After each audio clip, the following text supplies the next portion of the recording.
Hey there, everyone. Once again, stuck in this stupid traffic. Now, to be honest, I have never ever seen a traffic jam this far deep into my pet home. I just don't get it.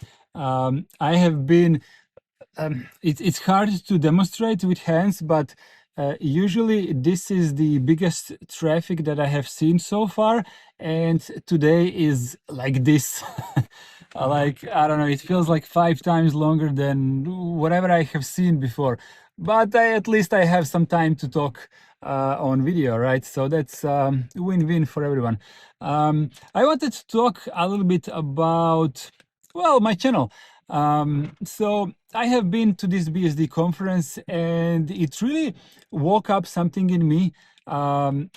Like, while I was growing up together with Linux, there was a lot of stuff that I could learn from scratch because it was a new operating system for me, and it was a chance for me to learn something, to see how things work under the hood, how to configure this, how to configure that. Stuff like web servers, mail servers, logging system, cron tab, a lot of stuff that you don't find on Windows, right? So it felt like unique to Linux, but it's actually similar to all of the Unixes. And from the perspective of what the BSD conference woke up in me, I have started playing a little bit more with OpenBSD and FreeBSD. By the way, did you know that FreeBSD 15 is going to get an installer option to install KDE immediately with the operating system, so that for the first time in a long time, you're going to be able to boot into the graphical user interface after installing FreeBSD. I think FreeBSD has had something like this back in the day, but they didn't have it for a long time.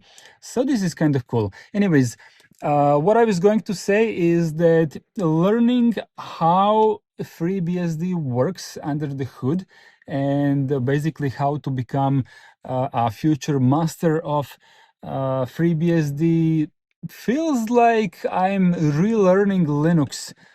Maybe not exactly Linux, but it feels like the same events that transpired while I was a teen, right? So it kind of gives me the opportunity to relive what I enjoyed doing back in the day, like seeing the operating system becoming a grown-up. And I'm not saying that FreeBSD isn't a grown-up. It's really a high-end server operating system, but from the perspective of desktop environment, it's still a bit the year of FreeBSD desktop, right? I think you're going to understand what I mean by that, but it's going to be something that I'm going to have a lot of fun with in the following months.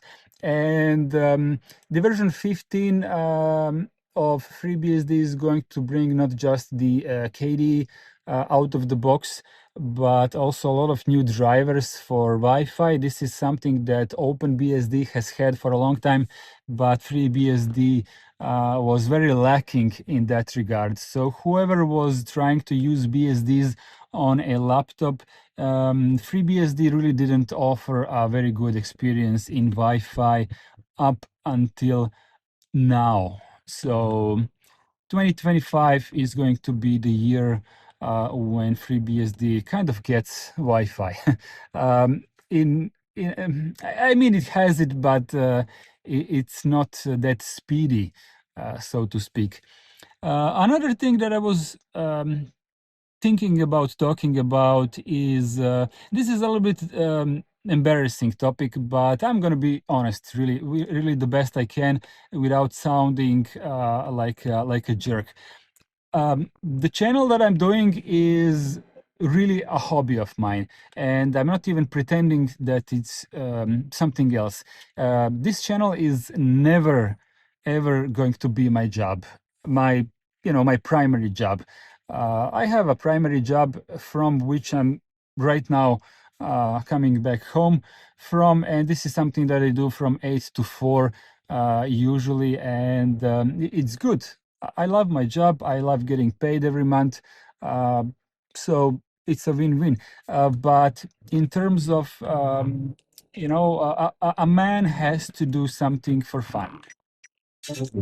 Sorry about that. That's my radio. A man has to do something for fun in his life. Some people do guitar. Some people play soccer or football, whatever you call it. Some people, I don't know, play video games. I am one of those, but I kind of got bored lately. And what I'm doing with this channel is basically my hobby, right? And the way I do my hobby primarily is by having a lot of fun and doing whatever the hell I want on this channel. But I also listen to what my audience expects. I'm not saying that I'm doing 100% what you tell me to do. I still do what I want to do, but I also don't want to do stuff that I know for a fact that nobody's going to care about. So I already told you that I have kind of invented a new live show, a quiz, right? And this is something that is going to happen in the following days. I am still doing some final preparations because this really needs to be perfect from the get-go. And another thing, I kind of feel like I'm doing okay with my interviews that I did a couple of days ago on the BSD conference, and I'm going to do more of those. I have no clue how I am going to meet in person all of the Linux people who I think are interesting, but I am going to try, even if it means flying a bit of, with the plane. But if I'm going to fly with a plane, it it has to be some really interesting figure because that's going to cost me a lot of money. But I am going to try to bundle, my expenses with having fun, and this kind of leads me to what do I earn back from this channel. Right now, I am not learning, earning roughly about 30 euros per month from YouTube, and this includes your membership. So I think I have like 10 of you who are members of this channel, and your memberships, the 10 of you who I'm very thankful for being members of the channel. Thank you very much. So your memberships plus YouTube ads all together is like roughly 30 euros that I get from YouTube. And having like 4,000 subscribers, it seems okay. I suppose I have never earned anything from YouTube previously, so I suppose that's normal amount of money. To be honest, it's shit, but it's better than nothing. So I was thinking in the future how it would be lovely if I could have more members and if everyone would support me with the most minimal possible amount that exists, which should be around €1 on YouTube. I don't think I can make it smaller than that. But ultimately, this didn't go quite according to plan, and people are not very ready to support me with money, and I'm okay with that. I'm not telling anyone that you have to pay me. I don't tell anyone that you have to watch ads on my channel. This is a topic that I'm not supposed to talk about on YouTube, so I'm just gonna leave it at that. But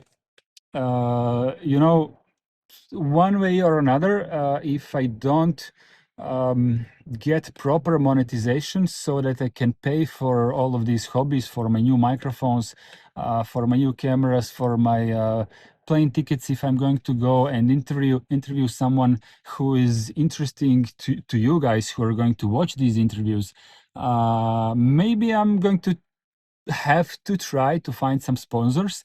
But then again, how do I inject sponsors into the content without making it very annoying for you who watch this? If you have been watching the Linux experiment, Nick, The way he does sponsors is basically a carbon copy of the what's the name, LTT, Linux Tech Tips, right?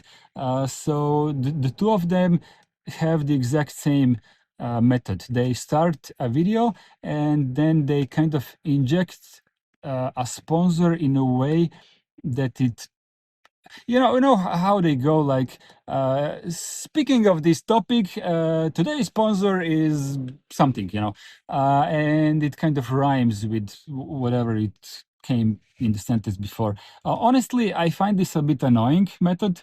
If you don't think that's annoying, let me know so that I can counter this as being an option for me.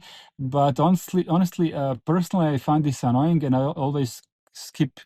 I always press the skip button, like skip forward on YouTube to go to the to behind the sponsor part of the video, right? And another way that I may be able to do this is like, I don't know, put some images. I have no clue, actually. I have never really thought about injecting sponsors anywhere where it might affect the fluidity of my content. If you have noticed, I do have one of my Patreons that is not human, but it's actually a company. If you fast forward to the end of this video, you're going to see who that is if you haven't noticed already. They don't pay much, so I didn't even think about making them like the sponsor of this video is, but they do help me a little bit on top of my 30 euros per month that I get from YouTube. So that's what it is, right? Most certainly, I will not do, what do you call these sponsors that everyone seems to be doing these days, like Shadow Warriors game or something like that. That's utter bullshit, but I don't want to talk about this topic anymore. Let me know, what do you think about how could I increase my revenue without making it annoying for you? That's all I'm asking, and I am going to see you in the next video. Thank you very much for watching, and thank you very much for joining my channel or supporting me on Coffee.